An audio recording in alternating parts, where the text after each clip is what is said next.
할렐루야. 아유, 전주 예수비전 교회가요, 이제는 남의 집 같지 않고 너무너무 반갑고 정답고 감사합니다. 제가 예수비전 교회 세 번째 오는 것 같아요. 여러분 잘 기억이 안 나시죠? 제가 꽤 여러 해 전에 한번 5층이었나요 그때? 예, 빌딩 5층이었나 6층이었나, 예, 거기 있을 때 제가 한번 주일날 왔던 기억이 나고요. 그리고 이리로 입당하신 후에 아마 한 3년 전쯤, 예, 왔던 기억이 나고, 오늘 사경회에는 처음 온 것 같습니다. 너무너무 반갑고 이렇게 환영해 주시고 상상할 수 없는 은혜를 드려야 되는데 마음에 거룩한 부담감이 있습니다. 그래도 우리 이국진 목사님은 뭐 저를 너무 잘 아시는, 제가 사랑하고 존경하는 형님이시고, 예, 그러니까 편안한 마음으로 부족하더라도 여러분 은혜로 받아주실 줄 믿고 감히 말씀 증거하도록 하겠습니다.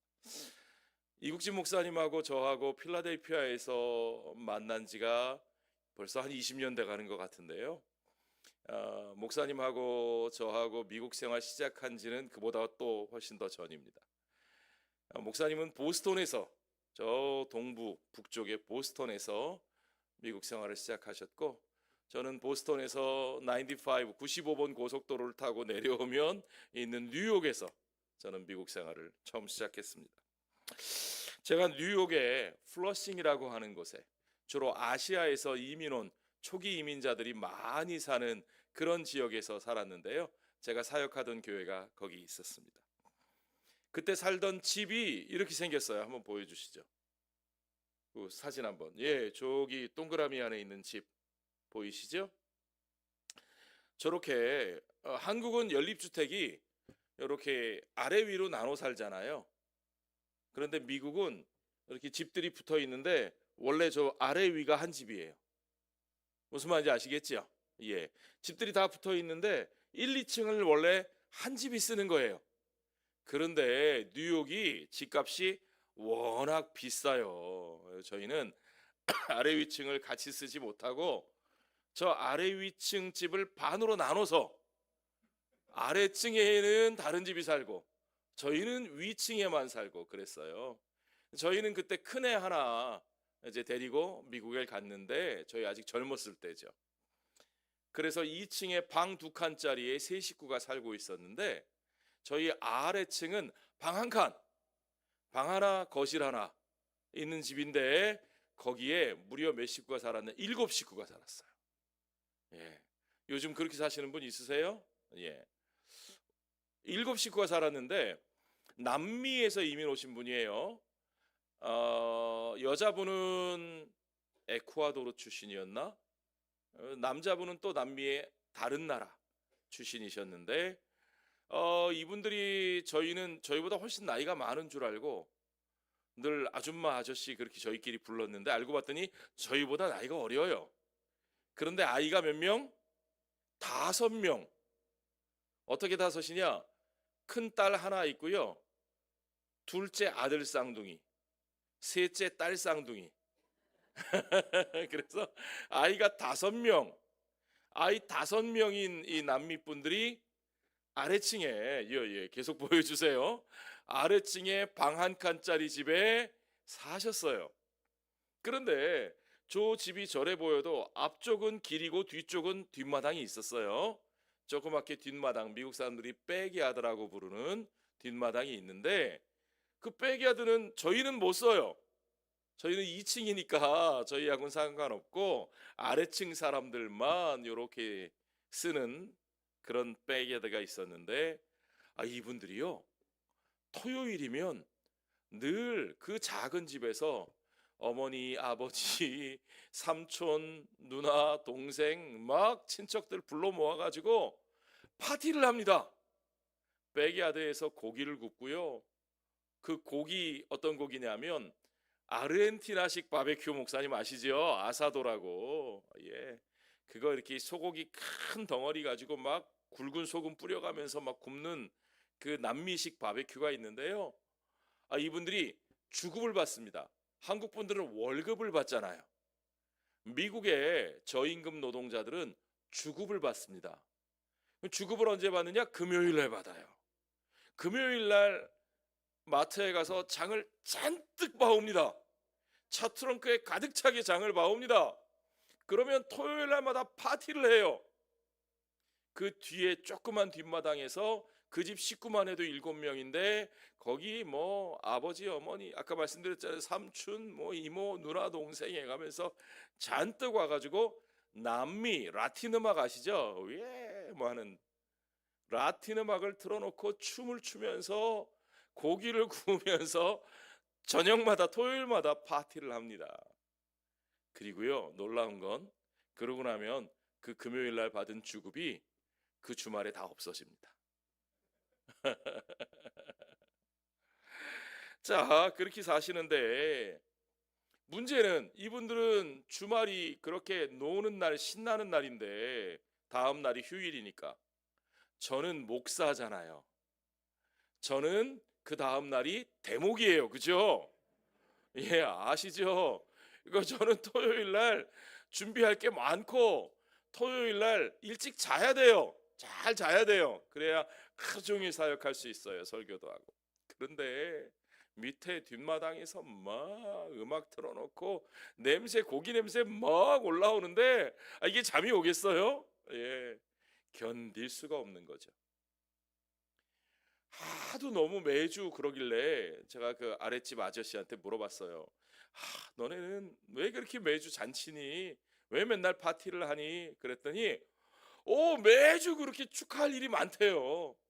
너무 좋은 일이 많대요. 그 좋은 일이 뭔가 한번 들어봤더니 한 번은 뭐 딸아이가 학교에서 무슨 콘테스트에서 요만한 상을 하나 받아왔는데 그거 파티하고, 한 번은 뭐 우리 어머니 생신이라서 뭐 어떻게 하고, 한 번은 누구 몰아서 어떻게 하고, 한 번은 결혼기념일에서 어떻게 하고, 매주 파티 아닌 날이 없는 거죠.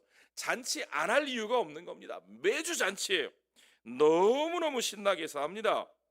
그런데요, 여러분, 그들이 그렇게 축하하고 기뻐하고 나름대로 즐거워하고 춤추고 노래하는 이유가 다 있는데 저에게는 그게 하나도 즐겁지 않고요, 괴롭기만 합니다. 그 잔치가 저에게 즐겁지 않은 이유가 뭘까요, 여러분? 이거 한번 맞춰보십시오. 저에게 그 잔치가 즐겁지 않은 이유가 뭐였을까요? 뭐라고요? 하나님을 모르니까. 하나님 잘 믿어요, 그 사람들. 아유, 뭐 그 사람들 말끝마다 오 마이 갓 그러고, 아유, 남미 사람들이 얼마나 믿음이 좋은데요. 뭐 맨날 이 성호 긋고 막. 예. 네? 주일날 준비. 예, 물론 그렇죠. 예. 저는 주일날 준비해야 되니까 자야 되니까 그렇기도 한데 결정적으로는요, 딱 중요한 이유가 하나 있어요. 그게 남의 잔치니까요. 그렇죠? 남의 잔치니까요. 내 잔치가 아니니까요. 그러니까 나한테는 하나도 기쁘지 않은 거예요, 그 일이. 여러분, 따라해 봅시다. 남의 잔치는 불편하다. 사촌이 땅을 사면 배가 고프기도 하지만 남의 잔치가 요란하면 요란할수록 내게는 불편하다. 자, 그렇죠.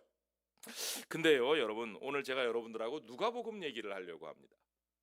누가복음에 보면요, 잔치에 관한 얘기 굉장히 많이 나오고요, 또 한 가지는 여행에 관한 얘기 굉장히 많이 나옵니다. 누가복음은 예수님이 여기저기 여행을 다니셔요. 주로 뭐 코스가 갈릴리에서 예루살렘으로, 그렇죠?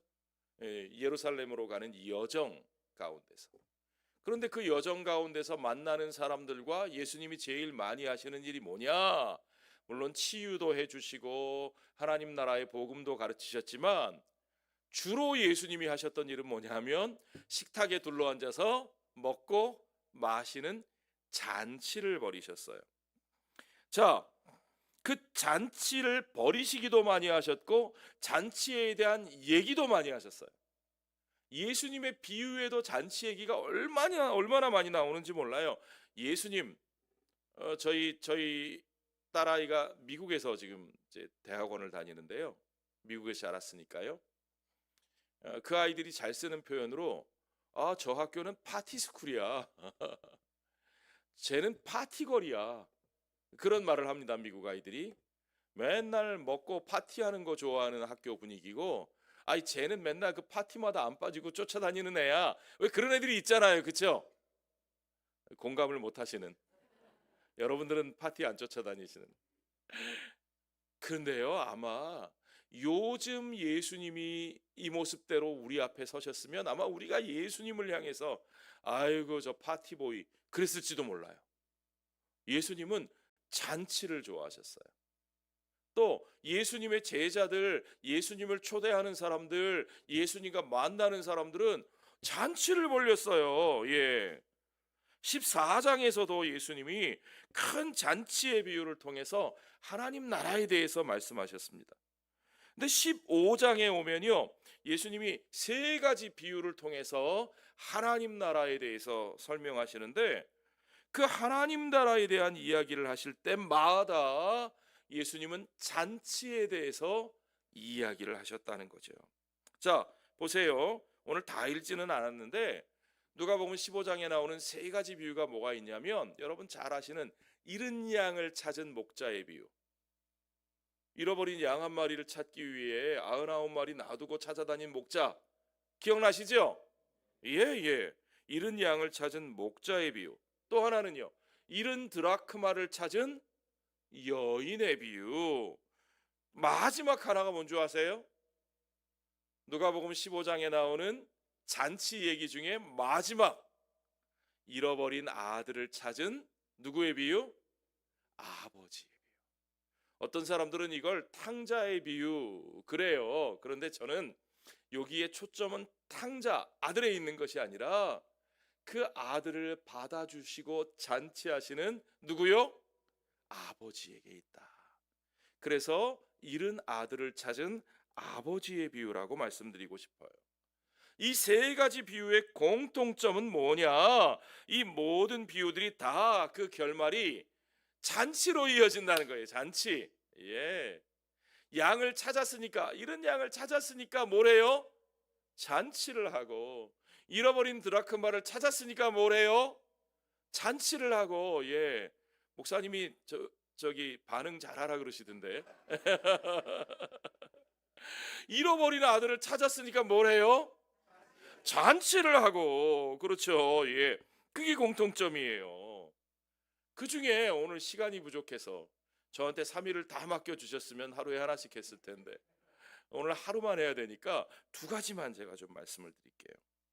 자, 여기에서 초점은요, 주님이 누구를 잔치에 맞아들이시고 누구와 함께 하시고, 그리고 또 그 함께 하심에 대한 사람들의 반응이, 누군가를 맞아들이시고 누군가와 함께 하시는, 그들과 잔치하시는 예수님에 대한 사람들의 반응이요. 반응.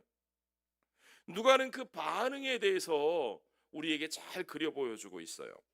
자, 여기서 주님은 부적절한 사람들을 맞아들이시고 그들과 함께 잔치를 하시는 분입니다. 이게 누가복음에서 굉장히 아주 캐릭터리스틱하게, 아주 전형적으로 예수님의 성품을, 예수님의 행동의 패턴을 우리에게 보여주는 특징이에요. 예수님 또 저러신다, 또 저러신다. 제가 만약에 예수님의 매니저였으면 아마 그랬을 거예요. 주님 또 저버로 또 나오셔. 또 저러시면 욕먹는데, 지난번에도 저러다가 욕 잡수시고는 또 저러신다. 또 저런 사람들 맞아들이시고 그들과 함께 잔치를 하신다는 거죠. 그래서요, 문제는 많은 사람들이 예수님이 잔치하실 때마다, 예수님이 그 잔치에서 누군가를 맞아들이실 때마다 그걸 어떻게 느꼈어요? 불편하게 느꼈어요. 그걸 불편하게 느끼는 사람들이 있었어요. 대충 어떤 사람들이 짐작이 되시죠? 예. 자, 오늘 본문에도 그런 사람들이 나옵니다. 1절과 2절을 한번 같이 읽어볼까요? 같이 읽어보죠. 시작. 모든 세리와 죄인들이 말씀을 들으러 가까이 나아오니 바리새인과 서기관들이 수군거려 이르되 이 사람이 죄인을 영접하고 음식을 같이 먹는다. 왜 수군거렸어요? 죄인을 영접하고, 영어를 써서 죄송합니다. 죄인을 웰컴 해야 한다는 거예요. 웰컴하지 말아야 될 사람을 웰컴한다는 거예요. 예. 환영하지 않아야 되는 사람이 있는데 예수님이 그들을 환영하신다는 거예요. 더군다나 그들과 함께 음식을 잡수신다는 거예요. 율법의 기준에서 보면 부정한 자와 음식을 같이 먹으면 그들도 어떻게 돼요? 부정해지는 거죠. 환영해서는 안 될 사람들을 환영하고 함께 먹으면 안 될 사람들과 함께 먹는다는 것, 그것 때문에 사람들이 수근거리고 그것 때문에 사람들이 불편해했어요. 그러니까 이들의 생각에는 우리가 환영해야 하지 말아야 될 사람들이 있어요, 없어요? 있다는 거죠. 우리가 환영해야 될 사람들이 있고 환영하지 말아야 될 사람들이 있는 거예요. 그들의 생각에 의하면. 전주 예수 비전교회 성도 여러분들께 여쭙겠습니다. 이 교회는 환영해야 될 사람이 있고 환영하지 말아야 될 사람들이 혹시 있습니까? 장 목사처럼 이렇게 양복 드레스업 하고 수트 갖춰 입고 넥타이라도 이렇게 좀 똑바로 매고 이렇게 온 사람들은 두 팔 벌려 환영하고, 저 입구에서부터 아래 위로 쫙 스캔해서 이게 영 이상한데 싶으면 저 입구에서부터 딱 가로막아야 되는, 혹시 그런 분위기 아닙니까? 아닙니까? 예, 할렐루야. 그런 분위기인 데가 있어요. 그런 분위기인 데가 어디냐면요, 서울 강남의 나이트클럽 이태원의 나이트클럽 가면요, 저 입구에 서서 증 검사한대요. 안 가봐서 모르겠어요. 예. 이렇게 말해야지 또 시험 안 드시죠. 증 검사가 나이가 어린 사람을 걸러낼까요? 많은 사람을 걸러낼까요? 잘 아시네요. 가보셨나 봐요. 저는 순진하게 미성년자 걸러내는 줄 알았어요, 그게. 그랬더니 그게 아니라 저같이 나이가 많은 사람. 왜요? 물 흐릴까봐. 그쵸? 물 흐릴까봐. 그걸 전문 용어로 뭐라 그런 줄 아세요? 수질관리 그럽니다. 수질관리. 자, 여러분, 예수 비전 교회는 수질관리 합니까, 안 합니까? 예, 할렐루야. 자, 한마디로 말하면 주님이 그들과 함께 버리신 그 잔치자리가 거기 있었던 바리새인들, 거기 있었던 서기관들, 소위 반듯한 유대인들에게는 그 잔치가 남의 잔치였다는 거예요.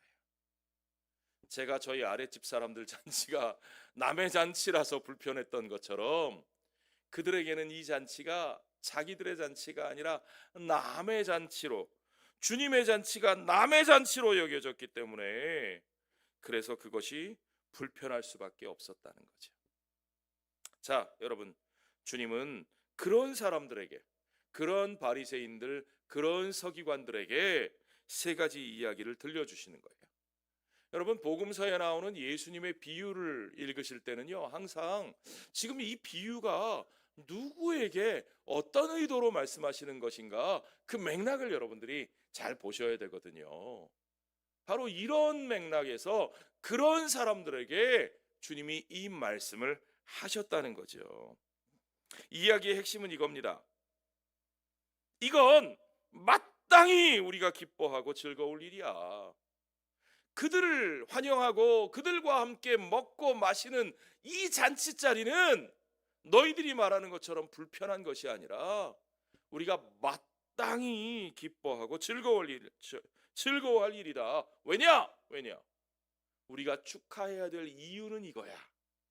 주님은 이 비유를 통해서 우리가 축하해야 될 이유를 들려주시는 거예요. 자, 이런 일이 있었는데 너라면 잔치 열지 않겠니? 목자가 이른 양 한 마리를 찾아 나갔는데 나갔다가 찾아서 돌아왔어. 그런데 너희들은 기뻐서 잔치하지 않겠니? 잃어버린 드라크마를 여인이 샅샅이 찾다가 그러다 결국엔 찾았어. 그런데 기뻐서 잔치하지 않겠니? 잃어버린 아들, 집을 나간 아들, 정말 죽은 줄 알았던 아들이 남루한 모습으로 돌아왔는데, 그가 살아서 이렇게 돌아왔는데 그 아버지가 모든 죄를 덮고 품어주고 그를 위해 잔치를 벌이지 않겠니? 자, 여러분, 왜 그들을 위해서는 마땅히 기뻐하고 잔치를 열어야 하는 것이 마땅한 일인데, 왜 지금 너희 앞에 있는 이 사람들, 너희가 불편하게 여기는 그 사람들을 위해서는 왜 잔치를 하지 않니? 왜 그들과 함께 기뻐하지 않느냐? 이 이야기를 통해서 우리는 예수님께서 예수님 자신의 사명에 대해서 어떻게 생각하고 계셨는지, 무엇을 위해 이 땅에 오셨는지 우리가 그것을 분명히 알 수 있게 하시는 거죠. 우리가 여러분 정말로 여기 예수 비전 교회잖아요. 나의 비전을 품고 세워진 교회가 아니고 이국진 목사님의 비전을 이루기 위해서 세운 교회가 아니고 예수님의 비전을 따르기 위해서, 이루기 위해서 세워진 교회잖아요. 아멘. 그렇습니다. 우리가 정말 그 예수님의 비전을 따르는 사람들이라면 우리가 정말 무엇을 해야 하는지 우리가 이 비유를 통해서 분명하게 보게 되는 것을 믿으시기 바랍니다. 자, 답은 이겁니다. 우리가 잔치를 열어야 될 이유. 결국 문제는 뭐냐 하면요, 사람들이 문제 삼은 건 뭐냐면 예수님이 환영하시는 그 사람들, 예수님과 함께하는 그 사람들의 신분 문제죠. 자격 문제. 사람들은 그들을 향해서 세리, 죄인들, 부정한 사람들이라고 말했어요. 한마디로 하나님이 이스라엘에게 주신 율법의 요구에서 동떨어진 사람들이라는 거예요. 자격 미달의 사람들이라는 거예요. 그런데 예수님은 그 자격 미달의 사람들을 있는 그대로 받아들여야 한다고 그들에게 말씀하시는 것은 아닙니다. 그들의 그 자격 미달을 그대로 두고 그것이 아무 문제가 없다고 말씀하시는 것은 아닙니다. 요거 보세요. 중요한 포인트는 뭐냐? 그들이 돌아온 존재라는 겁니다. 잘 들어보세요. 지금 주님의 은혜를 무시하는 거예요? 은혜를 무시하는 게 아니고요. 이 비유의 소재가 뭐예요? 그냥 양이 아니고, 잃어버려져 없어진 양이 아니고, 잃어버렸다가 어떤 양이에요? 되찾은 양이에요. 잃어버려 없어진 드라크마가 아니고 잃어버렸다가 다시 찾은 드라크마입니다. 집 나가서 지멋대로 살아 없어진 아들이 아니고 아버지께로 어떻게 했어요? 돌아온 아들입니다. 이게 중요해요. 우리 주님이 말씀하시는 것은 여기에 포인트가 있습니다. 되찾은 자들, 잃어버렸다 찾은 자들, 나갔다 돌아온 자들, 우리는 그걸 뭐라고 불러요? 두 글자로 회개. 그럽니다. 회개. 그렇죠? 잃은 양을 찾은 것, 잃은 동전을 찾은 것, 잃은 아들이 돌아온 것, 회개란 그렇게 잃어버렸던 것을 되찾은 것을 말합니다. 나갔다가 돌아온 것을 말합니다. 회복되는 것을 말합니다. 제자리로 돌아오는 것, 주님의 길을 되찾는 것을 말합니다. 주님이 기뻐하신 건 바로 그거예요. 아멘. 그렇습니다. 여러분, 주님은 그냥 아무나 다 괜찮다라고 말씀하신 게 아니고요, 뭐 옛날 찬송가 가사처럼 아무나 오게가 아니라, 물론 아무나 와야지요. 누구라도 와야지요. 그러나 온다는 게 중요한 겁니다. 예, 돌아온 것, 되찾은 것, 돌이킨 것. 주님은 그런 자들에게 과거를 묻지 않는다는 겁니다. 그들의 자격을 묻지 않는다는 겁니다. 예수님의 생각은 바로 그런 것인데 예수님을 불편하게 여기는 자들은 다르게 생각합니다. 그들에게 회개란 뭐냐? 자기들이 생각하는 기준, 자기들이 요구하는 율법 준수의 기준에 자기들과 비교해서 자기들이 생각한 기준을 넘어서야 되는 사람들인 거예요. 자, 이게 어떻게 다른지 보세요. 그들이 생각하는 회개란 그들이 요구하는 정결과 율법 준수의 기준을 받아들이는 사람들을 말하는 거예요. 그 기준을 누가 정했어요? 그 기준을 누가 정했어요? 하나님의 율법 아니냐? 하나님이 정하신 기준 아니냐? 그러면 자기들은 하나님의 율법의 기준을 채웠어요? 여기서 하나님의 율법의 기준을 채우고 사시는 분 손 들어보세요. 없죠? 우리가 다 은혜로 받아들여진 사람들입니다. 우리가 다 은혜로 주님 앞에 있는 사람들입니다. 그런데 왜 그들에게는 자기들의 기준을 정해놓고 자기들의 눈높이로 평가해서 누구는 받아들이고 누구는 받아들일 수 없다고 생각합니까? 여러분, 예수 비전 교회가 모든 사람에게 열려 있는 교회라고 여러분들이 말씀하셨는데 한 번 더 생각해 보세요. 진짜 그런가? 정말 내게 누군가를 받아들이고 환영하는데 어떤 기준이 없는가? 나는 정말 주님이 보내시는 모든 사람을 내 눈높이가 아니라 내 기준이 아니라 그들의 모습 그대로 주님께로 돌아온 그대로 그들을 환영하고 받아들일 뿐만 아니라 그것을 기뻐하여 여시는 주님의 잔치에 기꺼이 동참할 수 있는가?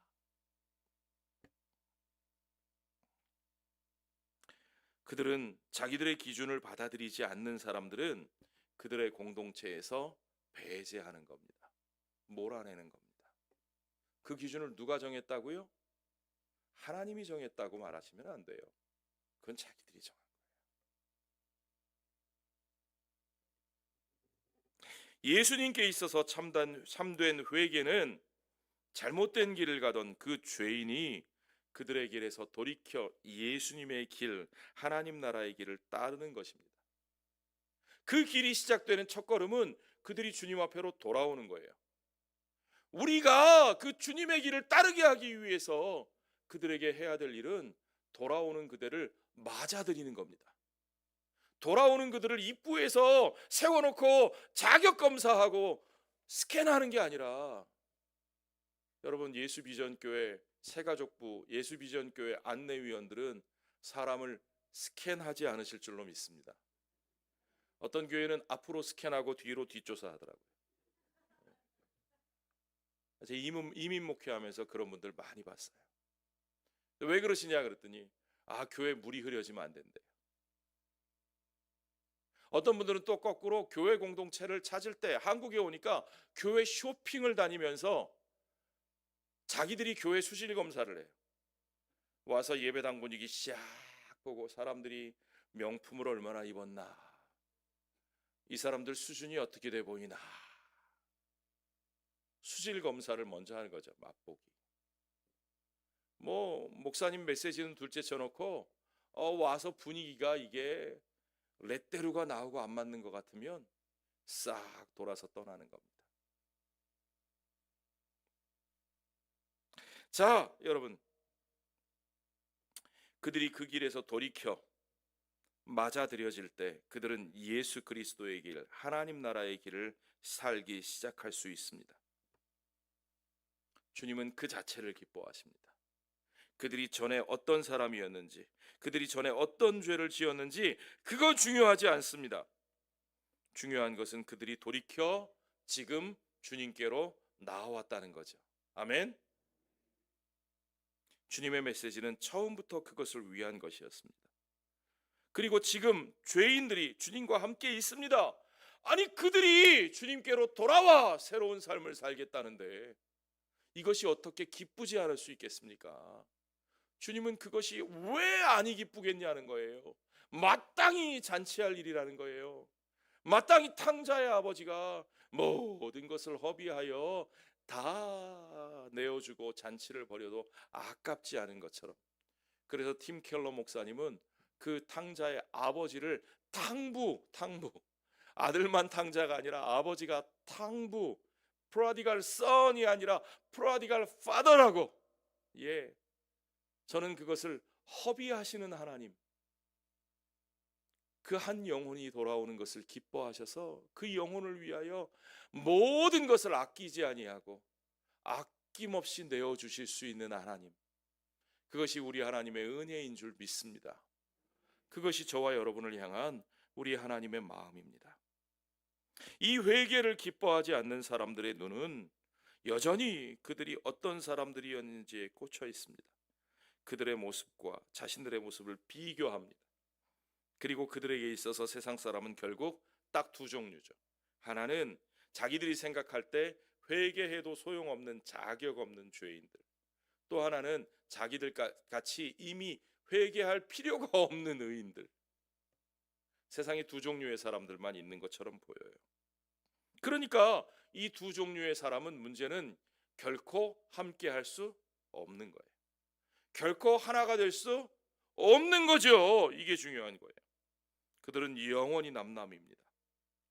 주님 들려주신 비유의 핵심은 그 잔치가 열린 이유가 바로 그 영원히 남남인 사람들이 남남이 아니라 함께 기뻐해야 할 자들이라고 가르쳐 주시는 거죠. 6절에 보십시오. 집에 와서 그 벗과 이웃을 불러 모으고 말하되 나와 함께 즐기자. 나의 잃은 양을 찾아 내었노라 하리라. 내가 너희에게 이르노니 이와 같이 죄인 한 사람이 회개하면 하늘에서는 회개할 것 없는 의인 99으로 말미암아 기뻐하는 것보다 어떻게 하다고요? 더하다고요. 더 가치 있다고요. 더 기쁜 일이라고요. 여러분, 이 수학에 동의가 되십니까?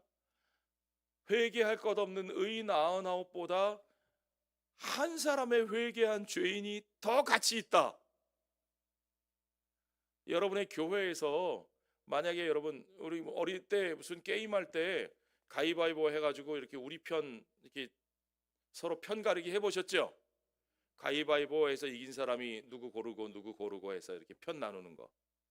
그거 고르는데 이쪽에는 멀쩡한 사람 99명, 이쪽에는 개차반으로 살다가 이제 막 회개한 사람 1명. 누구를 택하시겠어요? 여러분의 편으로. 여러분이 교회를 고른다고 생각해 보세요. 자, 여러분 어떤 교회가 가치 있는 교회라고 생각하고 가시겠어요?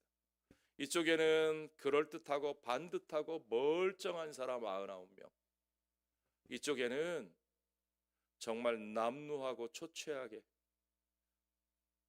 과거의 모든 죄와 어려움으로 시달리다가 그러나 이제 주의 은혜를 깨닫고 돌아와 있는 막 회개한 따끈따끈한 회개한 죄인 한 사람, 변화된 한 영혼이 있는 교회. 자, 멀쩡한 사람 99명, 회개한 사람 1명. 여러분 어느 교회 택하시겠어요? 어느 교회 나가시겠어요?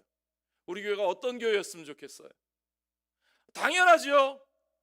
제가 목사인데요, 저보고 이 두 교회 중에 어느 교회 부임하라 그러면 어디 갈까요?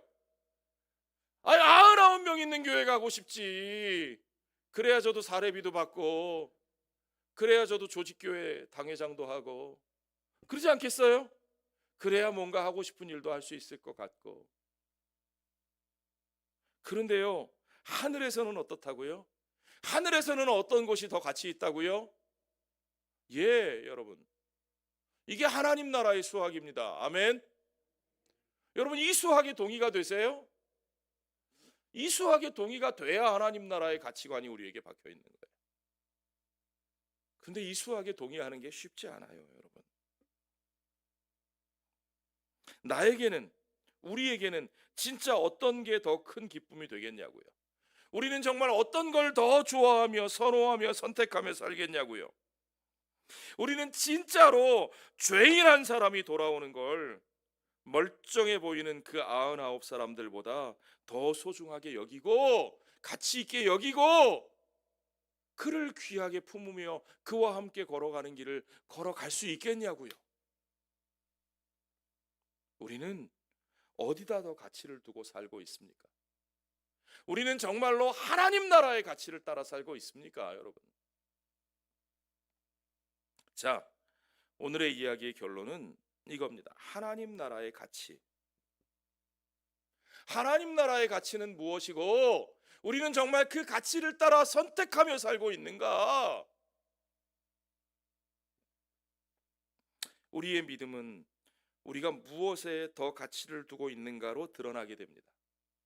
우리의 믿음은요, 우리가 얼마나 그럴듯한 교단에 잘 정리된 건전한 모범적인 신앙 고백서를 배우고 암송하느냐로 드러나기보다는, 물론 그것도 중요하지요. 그러나 진짜 우리가 무엇을 믿는가를 드러내는 것은 우리가 살면서 무엇을 선택하느냐, 그 선택을 통해서 우리가 무엇을 더 가치 있게 생각하고 무엇을 더 믿고 사느냐를 드러내게 되는 거예요. 우리의 믿음은 우리의 가치 선택으로, 가치 판단으로 드러납니다. 우리가 어떤 걸 더 가치 있게 여기며 사는가 하는 걸 통해서 우리가 무엇을 믿는 사람인지를 확인할 수 있게 됩니다. 그래서 주님은 우리에게 이렇게 기도하라고 가르치셨어요. 여러분 주기도문 다 외우시죠? 마태복음 6장 10절에 뭐라고 되어 있어요? 나라가 임하시오며 뜻이 하늘에서 이루어진 것 같이 어디서도 땅에서도 이루어지이다. 이 주기도문 암송할 때 제일 실수하는 게 나라 임하옵시며, 우리가 옛날 번역대로 하니까 나라 임하옵시며를, 여기 나라 이가 주격조사거든요. 얻는 이가 주격조사. 근데 요거를 오늘날은 요 나라 이라는 말을 이렇게 안 쓰니까 요거를 착각하셔서 나라에 임하옵시며, 하늘에서 우리나라에, 여기에 하나님의 나라가 뭐 이제 이런 식으로 나라에 임하옵시며 라는 개념으로 자꾸 얘기하는데, 아니요, 주기도문은 나라가 Thy kingdom come, 주님의 나라가 어디예요? 우리의 삶에, 우리 가운데, 여기 이곳에 임하시기를 원한다고 매일 우리에게 그렇게 기도하라고 가르치신 거죠. 그런데 그 기도의 의미가 뭐냐? 하나님의 나라가 우리 가운데 임한다는 게 뭐냐? 하나님의 뜻이 하늘에서와 같이, 하나님의 통치가 하늘에서와 같이 이 땅에서도 이루어지는 것. 하나님의 통치가, 하나님의 뜻이 이 땅에서도 이루어지는 것, 그것이 하나님의 나라가 임하는 것이라고 주님이 우리에게 말씀하신 겁니다. 자, 아버지의 뜻이 하늘에서 이루어진 것처럼 이 땅에서 이루어지기를 구하는 것이, 그것이 바로 하나님 나라 백성들이 해야 될 기도라고 예수님이 말씀하셨어요. 그러니까 이 말은 그것이 바로 하나님 나라 백성들이 추구해야 될 삶의 가치라는 거예요. 우리가 추구해야 될 삶의 가치가 뭐라고요? 하나님의 뜻이 이 땅 우리의 삶 가운데서도 이루어지기를 기도하며 사는 것, 그것이 우리의 삶이 추구해야 될 가치고 그것이 우리의 삶의 목적이라는 거죠. 그러니까 여러분, 하늘의 뜻이 이 땅에서도 이루어지기를 바란다면, 아까 다시 우리 비유로 돌아가서 하늘에서 기뻐하는 그 기뻐하는 일이 우리 가운데서도 기쁘게 여겨져야 할까요? 아닐까요? 기쁘게 여겨져야죠. 그러면 여러분 뭘 기뻐하십니까? 회개한 죄인 한 사람을 기뻐하십니까? 멀쩡한 의인 99을 기뻐하십니까? 하늘에서는 누구로 말미암아 기쁨이 더하다고요? 회개한 죄인 한 사람으로 말미암는 기쁨이 더 큰 가치를 가진다. 그게 하늘에서 이루어지는 법칙입니다. 우리가 주기도문을 고백하고 그것을 기도하고 사는 사람이라면 우리도 하늘에서 기뻐하는 그것을 우리도 기뻐하게 하옵소서. 그러니까 하늘에서 의인 99을 기뻐하는 것보다 회개한 죄인 한 사람을 소중하게 여기고 기뻐하는 것처럼 이 땅에서 우리도 멀쩡해 보이는 99명보다 회개한 죄인 한 사람을 소중히 여기고 기뻐하고 그들로 말미암아 잔치하는 것이 오늘 우리들의 삶에, 우리들의 공동체에 날마다 주의 뜻이, 주의 나라가 임하시고 이루어지는 모습인 것을 여러분 믿으시기 바랍니다. 자, 여러분, 하늘에서는 정말로 뭘 기뻐한다고요? 7절을 다시 보세요. 내가 너희에게 이르노니 이와 같이 죄인 한 사람이 회개하면 하늘에서는 회개할 것 없는 의인 99으로 말미암아 기뻐하는 것보다 더하리라. 10절에서도 똑같은 얘기예요. 내가 너희에게 이르노니 이와 같이 죄인 한 사람이 회개하면 하나님의 사자들 앞에 무엇이 되느니라? 기쁨이 되느니라. 하나님의 사자들 앞에 기쁨이 되느니라. 천사들이 춤추고 찬양하고 잔치한다는 거예요.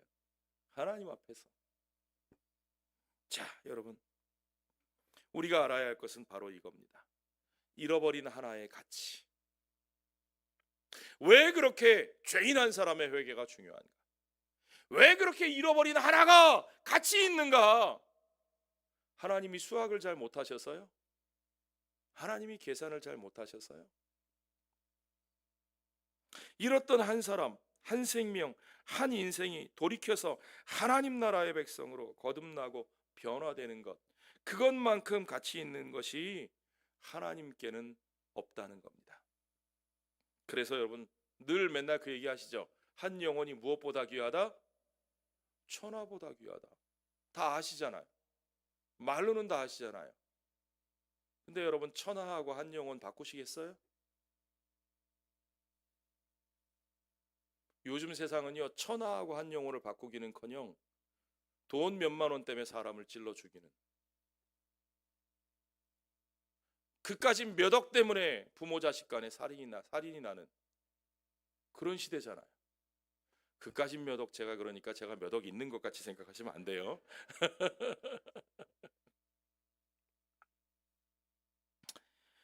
여러분, 하나님 나라의 백성으로 한 영혼이 거듭나고 변화되는 것만큼 가치 있는 일은 없습니다. 그 하나를 소중히 여기시고 그 하나를 기뻐하시는 우리 주님의 마음을 우리가 알고 그것을 만나고 그 마음을 품어야 합니다. 주님이 그 하나를 위해서 어떤 일을 하시는지 우리가 이 비유를 통해서 확인해 볼 수 있는 거죠. 4절을 보시죠. 너희 중에 어떤 사람이 양 100마리가 있는데 그 중에 하나를 잃으면 99마리를 들에 두고 그 잃은 것을 찾아내기까지 찾아다니지 아니하겠느냐. 또 찾아낸즉 즐거워 어깨에 메고 집에 와서 그 벗과 이웃을 불러 모으고 말하되 나와 함께 즐기자. 나의 잃은 양을 찾아내었노라 하리라. 똑같은 이 평행적인 비유예요. 똑같은 얘기하는 거예요. 8절에 어떤 여자가 10드라크마가 있는데 하나를 잃으면 등불을 켜고 집을 쓸며 찾아내기까지 부지런히 찾지 아니하겠느냐. 또 찾아낸즉 벗과 이웃을 불러 모으고 말하되 나와 함께 즐기자. 잃은 드라크마를 찾아내었노라 하리라. 여러분, 우리가 성경을 읽을 때요, 너무 이거 다 아는 얘기지, 당연한 얘기지, 아멘 아멘만 하고 읽으면 안 돼요. 우리 목사님이 오늘도 평소에 아무 데나 아멘 하면 안 된다고 가르치신다 그러셨는데, 맞아요. 성경 읽을 때도 그냥 늘 덮어놓고 아멘 아멘만 하시면 이게 성경이 와닿지 않아요. 질문을 던지셔야 돼요. 이게 맞아? 정말 이게 맞아요, 여러분? 여러분 진짜 여러분의 삶에 이걸 받아들이고 사세요? 자, 여러분, 이거 우리의 상식과 달라도 너무 다른 거 아닙니까? 양 한 마리 없어졌다고 목자가 99마리를 놔두고 찾으러 가면 어떻게 돼요? 그러다가 99마리 다 잃어버리면 어떻게 할 거예요? 제가 이런 얘기 했더니 어떤 사람이 그러더라고요. 그거 혹시 그 잃어버린 양 한 마리가 다른 99마리 다 팔아도 더 살 수 없을 만큼 비싸고 좋은 양이 아닐까? 혹시 무슨 씨돼지 뭐 이런 것처럼 무슨 종마, 말에도 종마가 있잖아요, 그죠? 좋은 씨 내리는 종마 이런 것처럼 그런 말들은요 보통 말보다 몇 배씩 비싸요. 그 양이 그런 거 아닐까요? 뭐 특별한 양, 무슨 슈퍼양 돌리 뭐 그런 거 아니었을까요? 아니라니까요. 그냥 양이에요. 똑같은 양이에요. 아무것도 다를 거 없어요. 여러분, 잃어버린 동전 하나 찾고는 찾았다고 잔치 벌이는 이 여자 얘기 읽으면서 그냥 아멘만 하셨어요? 여러분의 부인 되시는 분들이 이렇게 사시면 어떻게 될까요? 제가 그런 부인을 모시고 삽니다. 제가 오늘 저희 아내하고 같이 왔는데요, 제 아내하고 저하고 저 신학교 동기 동창이에요. 예. 총신신대원 같이 다녔어요, 저희가. 근데 총신신대원에 아시다시피 남학생은 많고 여학생은 별로 없거든요. 총신신대원 체육대회를 하는데, 원호회 주최로 체육대회를 하는데 마라톤 종목이 있었는데, 아시죠? 모든 종목에 남자와 여자는 따로 시작하는 거. 여학생 숫자가 워낙 적은 데다가 그 적은 숫자의 여학생들이 마라톤을 뛸까요, 안 뛸까요? 안 뜁니다. 그런데 한 여학생이 전체 1등을 한 여학생이 있었어요. 참가자가 몇 명이었을까요? 한 명이었어요. 완주자가 몇 명이었을까요? 한 명이었어요. 예. 그분이 누구였을까요? 저 뒤에 계신 제 아내님이십니다. 예. 어쨌든 거나 마라톤에서 우승을 했어요. 마라톤 우승자가 됐어요. 남녀 우승자 각각 똑같이 상금 금일봉이 있었습니다. 금일봉을 받아들고 신났겠죠. 그거 탁 가방에 챙겨 넣고 친구들이 상금 받은 거 아니까 와서 다 얘기합니다. 이야, 너 상 받았다며? 한턱 내. 이 친구들이 와서 한턱 쏴. 그러면 오케이. 그러고 가서 양념통닭 한 마리 사고, 저 친구들이 와서 한턱 내. 그러면 또 저기 가서 또 치킨 한 마리 사고. 그래가지고 여보, 치킨 몇 번 샀어요? 한 서너 번 샀지요? 그런데 나중에 그 상금을 봉투를 열어보니까 얼마 있었는 줄 아세요? 3만 원 들어있었답니다. 치킨 값이 남았을까요, 안 남았을까요? 자, 여러분, 그래도 비록 미치는 장사를 했지만 기분은 좋아요, 안 좋아요? 아이, 좋아요. 예, 그래도 1등 했잖아요. 얼마나 감사해요. 이 어찌 기쁘지 아니한가. 그렇죠? 계산에는 맞지 않을 수 있습니다. 그러나 포인트는 이겁니다. 그 하나가 그 목자와 그 여인에게는 너무나 소중한 것이었습니다. 그 양과 그 숫자가 중요한 게 아니라 그들 자체가 그들에게는 소중한 것이었습니다. 그러니까 그 계산에 안 맞는 듯한 그들의 선택과 그 행동이 바로 그 소중한 하나에 대한 그들의, 그 목자의, 그 여인의 마음, 그 사랑을 보여주는 거죠.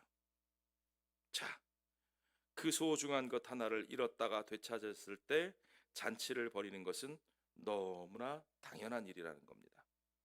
문제는 그 잃어버린 것 하나가 잔치를 벌이시는 그분에게 얼마나 소중한지 우리가 아직도 모른다는 거죠. 우리가 그 마음이 이해가 안 되면 우리는 아직도 하늘에 계신 아버지의 마음을 잘 모르고 있는지도 모릅니다. 한 가지만 더 여쭙겠습니다. 그러면 그게 왜 그렇게 소중했을까요? 아까 그 양 얘기로 돌아가서, 정말 그 양이 한 마리가 나머지 양들을 다 판 값보다 더 비싼 양이라서 그랬을까요? 혈통이 다르고 때깔이 달라서 그랬을까요? 아니에요. 그 양이 소중한 이유는 딱 하나입니다. 잃어버린 양이기 때문에. 그 드라크마 하나가 그렇게 기쁜 이유는 잃어버렸던 드라크마이기 때문에 그렇습니다. 그 아들 하나가 그렇게 기쁘고 맨발로 뛰쳐나가서 품어 안고 그렇게 모든 것을 아끼지 않고 잔치를 할 수 있는 이유는 딱 하나입니다. 그 아들이 잃어버렸던 아들이기 때문에. 여러분, 그것이 우리 하나님의 마음입니다. 우리 하나님은 그 잃어버린 한 영혼을 인해서 정말 그 모든 것을 다 내어주시고도 기뻐하실 만큼 기뻐하시는 우리의 아버지이신 것을 믿으시기 바랍니다. 그 잃은 영혼 하나가 돌아오고 죽은 자가 살아나는 일이 우리 하나님에게는 천하보다 더 귀하고 값지고 소중한 일입니다. 그게 이해가 안 된다고요? 그러면 여러분, 그게 이해가 안 돼서 빽딱하게 팔짱 끼고 서 있으면 딱 그게 누구의 마음이냐? 이 아버지 뭐 하시는 거지 지금? 누가 그런 생각했을까요? 누가복음 15장에 나오는 큰아들. 그 아버지에게 화가 나서 그 잔치 자리에 들어가는 것도 거부했던 그 큰아들 기억나시죠? 예. 바로 그 큰아들의 마음. 나를 위해서는 내가 이제까지 아버지를 위해서 숱하게 종처럼 일해왔는데 아버지가 나를 위해서는 아무것도 해주신 것이 없습니다. 사실상 모든 것이 아버지의 것이고 모든 것이 아버지의 은혜로 누려왔으면서도 아버지가 내게 해주신 것이 아무것도 없노라고 아버지의 은혜가 무엇인지조차 깨닫고 있지 못하던 바로 그 아들, 그 큰아들의 모습. 그래서 자기 동생을 위해서 허비하시는, 정말 쓸데없고 자격 없어 보이는 저런 인간을 위해서, 저런 하찮은 인간을 위해서 귀중한 재산을 허비하는 것처럼 보이는 아버지가 마땅치 않고 불편해서 그 잔치에 함께하기를 거부했던 그 아들. 여러분, 우리들의 마음이 혹시 그 아들의 마음과 같지는 않았는지요? 그러므로 여러분, 우리는 정말 뜻이 하늘에서 이루어진 것 같이 이 땅에서 이루어지기를 구하라고 하는 주님의 그 기도가 오늘 우리들에게 올바로 적용될 수 있기를 바로 구해야 할 줄로 믿습니다. 주님은 우리가 주님과 함께 기뻐하기를 원하십니다.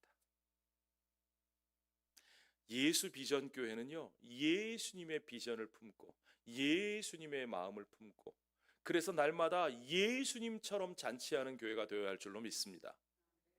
예수님이 환영하시는 그 한 영혼을 환영하고 예수님이 기뻐 잔치하시는 그 일을 인해서 함께 기뻐하고 기꺼이 그 잔치를 위해서 모든 것들을 허비할 수 있는, 내어놓아도 아깝지 않아 하는 그런 교회.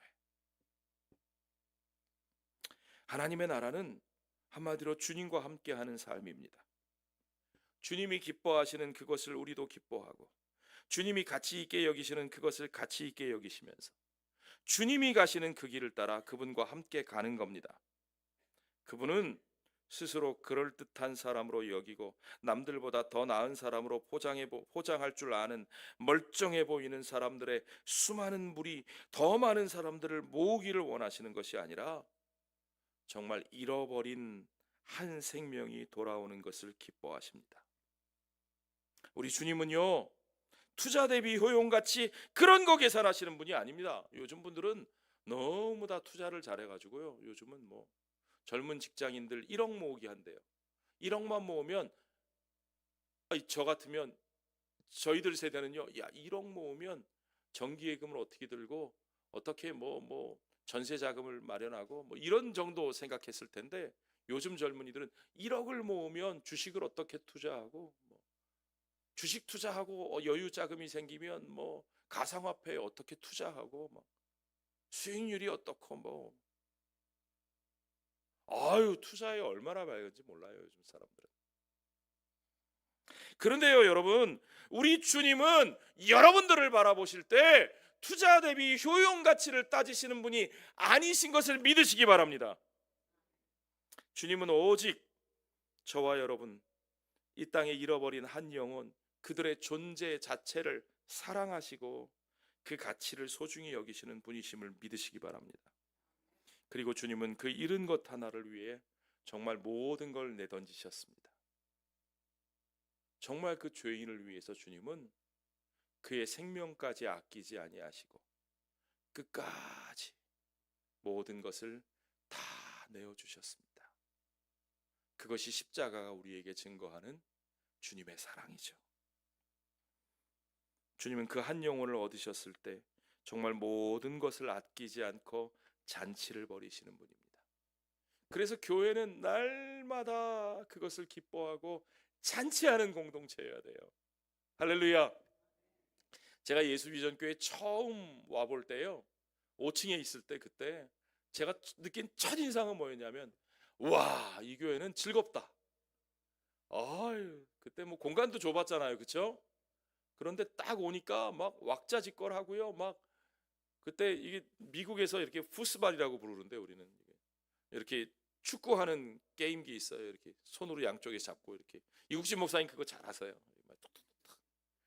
애들이 모여 앉아가지고 모여 서가지고 막 그 게임하고 막 뛰어다니고 막 목사님 방에 사탕 막 먹겠다고 막 들어오고 막 이 교회는 잔치집 같다 그랬어요. 지금도 잔치집 같은 교회일 줄로 믿습니다. 앞으로도 잔치집 같은 교회가 되실 줄로 믿습니다. 예, 그렇습니다. 정말 모든 이들이 환영받는 교회, 모든 이들이 주님의 마음으로 내 기준에 모자라는 사람도, 때로는 나를 불편하게 하는 사람도 품어주고 안아주고 환영해주며 그가 돌아온 것만으로 기뻐하며 이제 그와 함께 변화의 새 삶을 함께 걸어가기 위하여 기꺼이 그 불편과 그 손해를 감수할 수 있는 교회, 그래서 정말 한 영혼이 변화되는 모습이 열매로 나타나는 교회, 그런 교회가 될 줄로 믿습니다. 자, 여러분, 잃은 양 한 마리, 다른 이유가 아니라 잃어버린 영혼이기 때문에 사랑하는 그런 교회, 바로 그 하나님의 사랑을 나타내는 교회. 주님이 바로 그 사랑으로 죄인들을 찾아서 이 땅에 오셨고 그들을 품으셨고 그들의 회개로 인하여 기뻐하며 잔치하시는 것처럼 우리도 기꺼이 그렇게 잔치를 열고 그 잔치에 동참할 준비가 되어 있으십니까? 우리도 그 잔치에서 주님과 함께 그들과 함께 기뻐하는 삶을 살기를 원합니다. 마태복음 11장 16절부터 예수님이 안타까워하신 사람들의 모습이 나옵니다. 이 세대를 무엇으로 비유할까? 비유하건대 아이들이 장터에 앉아 제 동물을 불러 이르되 우리가 너희를 향하여 피리를 불어도 너희가 춤추지 않고 우리가 슬피 울어도 너희가 가슴을 치지 아니하였다 함과 같도다.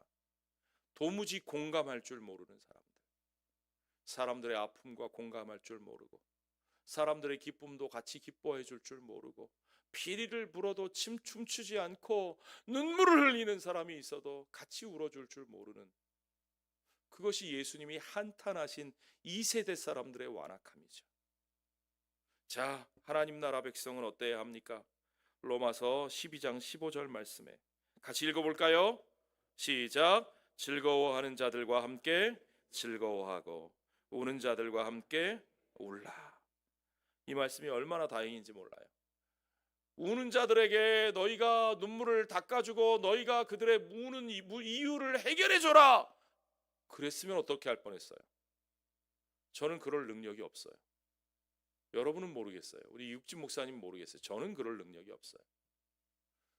주님이 저에게 그렇게 말씀하셨다면 목사님 목사님이 아니고 주님 제가 어떻게 그걸 합니까? 제가 제 문제도 해결을 못하는데. 그러나 여러분, 주님 그렇게 말씀하지 않으셨어요. 우리가 그들의 문제를 다 해결해주고 우는 자들의 문제를 해결해주고 그들이 즐거워할 수 있게 만들어줘라, 그러면 못하죠. 그런데 주님이 요구하신 건 그게 아니에요. 너희가 그건 할 수 없지만 즐거워하는 자들과 함께 어떻게 해요?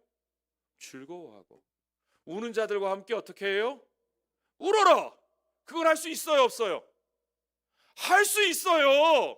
우리는 과연 주님과 함께 즐거워하고 주님과 함께 울고 있는가?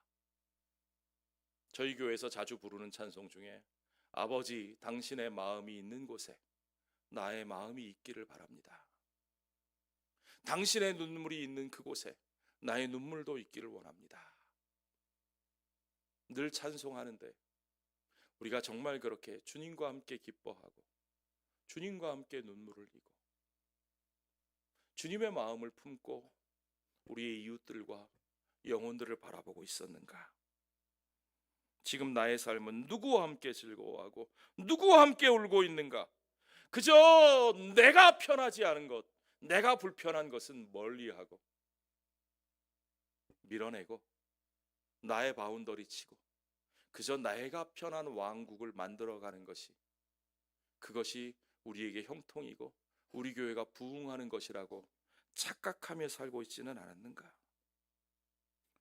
우리는 정말 잃어버린 한 사람, 한 생명, 하나의 인생, 한 삶을 소중히 여기고 그들을 찾고 품고 맞아들이기 위해서 진심을 다하여 모든 것을 내던지고 그들을 찾는 기쁨으로 주님과 함께 잔치하는 그런 삶을 버리고 있는가? 그 하나님 나라 복음의 가치와 삶이 정말 우리의 인생과 우리의 교회 공동체를 이끌고 가고 있는가? 우리 교회는 정말 그 가치를 따르고 있는 복음적인 공동체인가? 아니면 그저 괜찮아 보이는 사람들로 가득한 모임 속에서 그럴듯한 나의 네트워크를 만들면서 나의 편안한 둥지를 만들며 살고 있는 것은 아닌가? 우리가 하나님 나라의 가치를 구하면서 하늘이 기뻐하는 것을 기뻐하며 그 나라의 그 의의를 구하며 살아갈 때 저와 여러분의 삶은요, 한 사람의 회개한 죄인으로서 우리가 바로 그렇게 받아들여진 사람들이잖아요. 우리가 한 사람의 회개한 죄인이잖아요.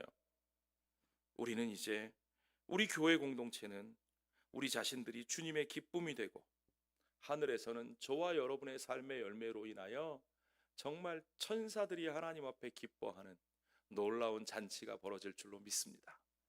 자, 여러분, 우리 그러한 삶을 바라보면서 우리 함께 찬양 하나 불렀으면 좋겠습니다.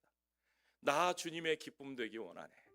주님이 기뻐하는 그것을 내가 기뻐하고 우리의 삶에 맺히는 그 열매가 주님의 기쁨이 되고, 아멘. 예, 우리 함께 그런 삶을 위해서 함께 찬양합시다.